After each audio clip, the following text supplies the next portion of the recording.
Is equal to 1 our, यानी 1 घंटा 1 घंटे के बराबर होता है। ये बिल्कुल स्ट्रक्चर है।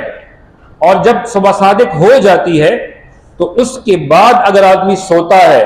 तो 4 घंटे की नींद करने के बाद 1 घंटे की नींद का फायदा जिस्म को होता है, क्योंकि वो फितरत के खिलाफ हो जाता है। उस वक्त जिस्म को दिमाग कहता है उठो काम करो, दिमाग कहता है नहीं मैंने सोना है, जिस्म कहता है मैंने सोना है, तो दिमाग भी कहता है तुम सोते हो तो चलो हम भी सो जाते हैं, लेकिन उसको पिंच करता रहता है। इसलिए हज़रत फातिमा रज़ी अल्लाह ताला अन्हा एक मरतबा लेटी हुई थी, अल्लाह के नबी सल्लल्लाहु अलैहि वसल्लम तशरीफ लाए और फातिमा से कहा कि फातिमा उठो, फजर के बाद अल्लाह पाक रिज़्क़ तकसीम करते हैं, और जब तकसीम कर रहे हो और तुम सोई हुई हो तो अपने हिस्से के रिज़्क़ से महरूम रह जाओगी। इसलिए हदीस में आता है बूरिक फी उम्मती, बूरिक लि उम्मती फी बुकूरिहा,